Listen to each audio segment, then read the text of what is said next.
రాజ్మా చిక్కుళ్ళు విత్తుకునేందుకు ఈ నెల చివరి వరకు సమయం ఉండటంతో విశాఖ ఏజెన్సీ రైతులు సాగుకు సన్నద్ధమవుతున్నారు. ఇప్పటికే విత్తిన రైతుల పొలాల్లో మొలకలొచ్చాయి. మరికొంతమంది దుక్కులను సిద్ధం చేస్తున్నారు. అయితే అధిక దిగుబడినిచ్చే రకాల ఎంపికతో పాటు మేలైన యాజమాన్య పద్ధతులు చేపడితే అధిక దిగుబడులు పొందే ఆస్కారం ఉందని రైతులకు తెలియజేస్తున్నారు విశాఖ జిల్లా ఆముదాల వలస ప్రాంతీయ వ్యవసాయ పరిశోధనా స్థానం శాస్త్రవేత్త డాక్టర్ ఉమామహేశ్వరరావు.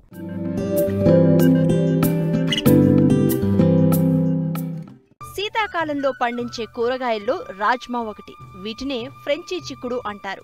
అధికంగా విశాఖ ఏజెన్సీ ప్రాంతంలోని గిరిజన రైతులు ముందస్తు రబీ పంటగా సాగు చేస్తూ ఉంటారు. అయితే గతంలో పాడేరు, రంపచోడవరం ఐటీడీఏ పరిధిలో దాదాపు 20,000 హెక్టార్లలో రాజ్మాను రైతులు సాగు చేసేవారు. కాలక్రమంగా ప్రతికూల వాతావరణ పరిస్థితులు, నాణ్యమైన విత్తనం కొరత కారణంగా సాగు విస్తీర్ణం పడిపోయింది. ప్రస్తుతం కొద్ది విస్తీర్ణంలో మాత్రమే ఆదివాసీ రైతులు రాజ్మా పంటను సాగు చేస్తున్నారు. రాజ్మాకు అంతర్జాతీయ మార్కెట్లో అత్యధిక గిరాకీ ఉంది. జిల్లాలో పండించిన రాజ్మా 60% ఉత్తర భారతదేశానికి ఎగుమతి అవుతుంది. కిలో రాజ్మాకు రైతులకు 60 నుంచి 70 రూపాయల ధర లభిస్తుంది. రాజ్మాను ఆగస్టు నెలాఖరు నుంచి సెప్టెంబర్ నెలాఖరు వరకు విత్తుకోవచ్చు. అయితే ఆయా ప్రాంతాలకు అనువైన అధిక దిగుబడినిచ్చే రకాల ఎంపికతో పాటు సాగులో మేలైన యాజమాన్యం పాటిస్తేనే నాణ్యమైన దిగుబడులను పొందేందుకు వీలుంటుంది. మరిన్ని విషయాలను విశాఖ జిల్లా ఆముదాల వలస ప్రాంతీయ వ్యవసాయ పరిశోధనా స్థానం శాస్త్రవేత్త డాక్టర్ ఉమామహేశ్వరరావు ద్వారా తెలుసుకుందాం. రాజ్మా అని ఒక ప్రధానమైన చిక్కుడు జాతికి సంబంధించిన పంట. దీని పేరు శాస్త్రీయ నామము ఫ్యాసియోలస్ వల్గారిస్ అంటారు. ఇది ఎక్కువ పోషక విలువలతో కూడిన పంట కాబట్టి ప్రజల్లో ఎక్కువగా ప్రాచుర్యం పొందిన పంట. ఈ పంటలో అత్యధికంగా పోషకాలు కలిగిన పంట. ఇందులో 23% ప్రోటీన్స్ కలిగి ఉంటుంది. దీంతోపాటు కాల్షియము, ఐరన్, అలాగే ఫాస్ఫరస్, మాలిబ్డినం, మ్యాంగనీస్, మెగ్నీషియం వంటి అనేక పోషకాలు ఉంటాయి. దీంతోపాటు విటమిన్స్ కూడా చాలా ఎక్కువగా ఉంటాయి. అందువలన ఇది ఎదిగే పిల్లలకు కానీ బాలింతలకు కానీ శరీరం ఎదుగుదలకు బాగా ఉపయోగపడుతుంది. అలాగే ఇందులో అనేక రకాల పీచు పదార్థాలు ఉండడం వలన ఇందులో రక్తంలో ఉండే కొలెస్ట్రాల్ని బాగా తగ్గించి గుండె జబ్బులు అవి రాకుండా నివారణ చేస్తుంది. ఈ పంట అత్యధికంగా ప్రాచుర్యం పొందిన పంట. ఇది భారతదేశంలో ఎక్కువగా మహారాష్ట్ర, ఉత్తరప్రదేశ్, పంజాబ్, అలాగే జమ్మూ కాశ్మీరు, ఈశాన్య రాష్ట్రాల్లో ఎక్కువగా పండిస్తారు. మన రాష్ట్రంలో కూడా ముఖ్యంగా ఉత్తరాంధ్రలోను, విశాఖ జిల్లాలోను, అలాగే రాయలసీమ, తెలంగాణ ప్రాంతాల్లో కూడా పండిస్తుంటారు. మన విశాఖ ప్రాంతంలో ఇక్కడ మన్య ప్రాంతంలో ఎక్కువగా పండిస్తుంటారు. ఇక్కడ ఎక్కువగా కొండ ప్రాంతాలు ఉండడం వలన సముద్ర మట్టానికి 700 నుండి 2,500 మీటర్ల ఎత్తు వరకు ఉండే పర్వత ప్రాంతాలన్నింటిలో కూడా ఈ పంటని సాగు చేస్తారు. ఇది ముఖ్యంగా మనకి ఆగస్టు మాసంలో 15 తర్వాత నుంచి సెప్టెంబర్ 15 వరకు విత్తుకునే సమయం ఉంటుంది. ఈ పంట ముఖ్యంగా మనకి ఏజెన్సీ ప్రాంతాల్లో చిరుధాన్య పంటలైన రాగి, కొర్ర వంటి పంటలు పండించిన తర్వాత లేదా మొక్కజొన్న వంటి పంటలు వాటి తర్వాత ఇంచుమించుగా ఇది ఆగస్ట్ సెప్టెంబర్ మాసంలో ఈ పంటని ప్రారంభిస్తారు. అంటే ఇది ఎర్లీ రబీగా మనం తీసుకోవచ్చు ఈ పంటని. ఈ పంట ఈ సమయంలో వేసుకొట్టే దీని తాలూకా పూత దశ కానీ వీటన్నిటికీ కూడా సరైన ఎక్కువగా ఉష్ణోగ్రతలు లేని సమయంలో అంటే అక్టోబర్, నవంబర్ ప్రాంతాల్లో మనం పూర్తి చేసుకొని డిసెంబర్లోగా మనం ఇది సాధారణంగా 3 నుంచి 4 నెలల కాల పరిమితి గల పంట కాబట్టి మనం డిసెంబర్ లోపల ఈ పంటను మనం తీసుకోవడానికి అవకాశం ఉంటుంది. అందువల్ల ఏజెన్సీలో ఇది ఒక వాణిజ్య పంటగా బాగా ప్రాచుర్యం పొందింది. ఈ పంట చాలా ఉపయోగకరంగా ఇటు పోషకాల పరంగా కూడా అటు వాణిజ్య పరంగా కూడా గిరిజన రైతులకి ఎంతో ఉపయోగకరమైన పంటగా ఉంది. ఈ పంటని ముఖ్యంగా కొంచెం ఆమ్ల గుణం గల నేలల్లో అంటే ఉదజన సూచి 6 నుండి 7 ఉండే నేలల్లో ఎక్కువగా మనం సాగు చేసుకోవడానికి అనుకూలంగా ఉంటుంది. దీంతోపాటు ఏంటంటే మనకి ఇసుకతో కూడిన గరప నేలలు కానీ, ఒండ్రు మట్టి నేలలు, కొంచెం బంకమట్టిగా ఉన్న నేలలు కూడా ఈ పంటకు అనుకూలంగా ఉంటుంది. ఈ పంటని మనము సాధారణంగా పండించేటప్పుడు దాదాపుగా ఒక 20 కిలోలు ఎకరానికి విత్తన మోతాదుని మనం తీసుకోవాలి. ఈ 20 కిలోలని మనము మంచి సమతులంగా భూమిని బాగా దుక్కు చేసి మంచి దుక్కును సాధించిన తర్వాత అందులో వరుసకి మధ్యలో ఒక అడుగు దూరం అంటే 30 సెంటీమీటర్ల దూరం పెట్టుకొని మొక్కకి మధ్యలో ఒక 10 సెంటీమీటర్లు వచ్చేటట్టుగా వరుసల్లో నాటుకుంటే మనం తగినన్ని మొక్కలు కూడా మనం పెంచుకొని అనుకున్న దిగుబడులు కూడా సాధించుకోవడానికి అవకాశం ఉంటుంది. అలాంటి ఈ పంటలో మనకి మంచి దిగుబడినిచ్చే వంగడాలు ఎంపిక చేసుకుంటే మనం ఆశించిన దిగుబడులు సాధించుకోవడానికి అవకాశం ఉంటుంది.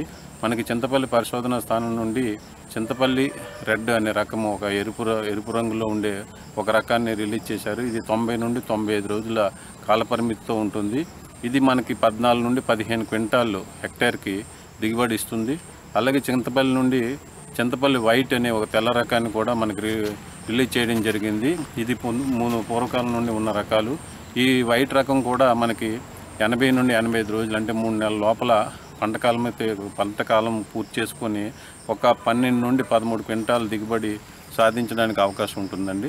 దీంతోపాటు మంచి వంగడాలను అభివృద్ధి పరిచిన వంగడాలు కూడా మనకి ఇప్పుడు అందుబాటులో ఉన్నాయి. ఇందులో ఉదయ్ అనే రకం ఒకటి మనకు అందుబాటులో ఉంది. అరుణ్ అనే రకం కూడా మనకు అందుబాటులో ఉంది. ఉత్కర్ష్ ఉంది. దీంతోపాటు యాంబర్ అనే రకం కూడా ఉంది. ఉదయ్ యాంబర్ అనే 2 రకాలు కూడా మనకి దాదాపుగా 110 నుండి 115 రోజుల కాలపరిమితితో ఒక 20 నుండి 22 క్వింటాళ్ళు దిగుబడి మనం సాధించుకోవడానికి అవకాశం ఉంటుంది. అలాగే ఉత్కర్ష్ మరియు అరుణ్ అనే రకాలు దీనికి ఇంకా కొంచెం ఎక్కువ కాలపరిమితి అంటే దాదాపుగా 120 నుండి 125 రోజుల కాలపరిమితితో ఉండే రకాలు. ఇది కూడా దిగుబడి దేశవాళీ రకాలతో పోల్చుకుంటే రెట్టింపు దిగుబడి వచ్చడానికి అవకాశం ఉంటుంది. 24 నుండి 25 క్వింటాళ్ళు హెక్టేర్కి దిగుబడి తీసుకోవడానికి ఈ రకం కూడా చాలా మంచి రకాలు. ఈ రకాలను ఉపయోగించుకుంటే మనం అధిక దిగుబడులు సాధించుకోవడానికి అవకాశం ఉంటుంది. విత్తనం ఎంపిక ఒకటే సరిపోదు. పంట ఎదుగుదలలో ఆశించే చీడపీడలను అరికట్టాలంటే విత్తన శుద్ధి తప్పనిసరి చేసుకోవాలి. అంతేకాదు అధిక దిగుబడులను పొందాలంటే సమయానుకూలంగా సిఫార్సు మేరకు ఎరువుల యాజమాన్యం చేపట్టాలి. తగిన ఎరువుల యాజమాన్యం అంటే మనకు ముఖ్యంగా ఏంటంటే ఒక 10 టన్నుల వరకు కూడా పశువుల గత్తాన్ని మనకి ఎకరానికి ఉపయోగించుకోవడం వల్ల ఇటు రసాయనిక ఎరువులు నివారించుకోవడంతో పాటు మంచి నాణ్యమైన దిగుబడులు కూడా పొందడానికి అవకాశం ఉంటుంది. మరీ ముఖ్యంగా అవసరమైనప్పుడు ఏంటంటే నేలలో ఒక నత్రజని అంటే యూరియా రూపంలో ఒక 22 కేజీల యూరియా ఒక ఎకరానికి వేసుకునేటట్టు, అలాగే భాస్వరం కూడా మనం పొటాష్ 2 కూడా వేసుకుంటే మరి పైపాటుగా కూడా ఒక 20 కేజీల యూరియాని మనం వేసుకుంటే మనం మంచి దిగుబడులు సాధించుకోవడానికి అవకాశం ఉంటుంది. విత్తన శుద్ధి కూడా చేపట్టడం మంచిది. ఎందుకంటే రాజ్మా మంచి వాణిజ్య పంట, దీనికి ఎంతో మార్కెట్లో విలువ ఉన్న పంట కాబట్టి ముఖ్యంగా విత్తన శుద్ధి సమయంలో క్యాప్టాన్ కానీ థైరామ్ లాంటి మందుల్ని 3 గ్రాములు ఒక కేజీ విత్తనానికి పట్టించుకోవడం కానీ, కార్బండిజం లాంటి మందులు ఒక 2 గ్రాములు అని దీనికి విత్తన శుద్ధి చేసుకుంటే అంటే తదుపరిగా మనకి నేల ద్వారా సంక్రమించే ఎటువంటి చీడపీడలు రాకుండా కూడా నివారించుకోవడానికి అవకాశం ఉంటుంది. తర్వాత ప్రప్రథమంగా ఈ రాజ్మా పంటని మనం మొదటిసారిగా రైతు వేసేటట్టయితే అతను రైజోబియం జపానికం అనే ఒక రకమైన మామూలుగా మంచి పోషక విలువలతో కూడిన జీవన ఎరువుని కూడా విత్తనానికి పట్టించి ప్రధాన పొలంలో వేసుకుంటే ఈ ప్రధాన పొలంలో ఈ రైజోబియం అనేది బాగా పెరిగి తదుపరిగా మనం పండించే రాజ్మా పంటలకు కూడా వాతావరణం నుండి అంటే గాలిలో లభ్యమయ్యే నత్రజనిని పీల్చుకొని మంచి బలంగా పెరగడానికి అవకాశం కల్పిస్తుంటాయి. సాధ్యమైనంత వరకు గిరిజన ప్రాంతాల్లో కలుపు మనుషుల ద్వారా తీసుకోవడం చేస్తుంటారు కాబట్టి అక్కడ మనకి ఎటువంటి సమస్య ఉండదు. ఎక్కడైనా ఒకవేళ ఎటువంటి మన కలుపునాశనలు వాడాలనుకున్నట్లయితే ఇప్పుడు పెండిమిత్తాలు అనే మందు ఒక 1.2 లీటర్లు ఒక ఎకరానికి పిచికారీ చేసుకుంటే దానివల్ల కూడా మనం కలుపు నివారించుకోవడం సాధ్యమవుతుంది. ఇది ఎప్పుడైనా అవకాశం లేనప్పుడు మనుషులతో తీసుకోలేనప్పుడు ఇది ఉపయోగించుకోవాలి. తర్వాత ఏంటంటే ఈ రాజ్మా పంట ఎక్కువగా నీటి ముంపుకి గురవకుండా చూసుకోవాలి. ఎక్కువగా ఎందుకంటే మనం సాధారణంగా ఆగస్ట్ సెప్టెంబర్ మాసాల్లో వేసుకుంటాం కాబట్టి అక్టోబర్ నవంబర్ మాసాల్లో ఎక్కువగా తుఫాన్లు మనకి వచ్చే అవకాశం ఉంటుంది. ఏజెన్సీ ప్రాంతాల్లో కూడా ఎక్కువగా వర్షపాతం ఆ నెలల్లో వస్తుంది.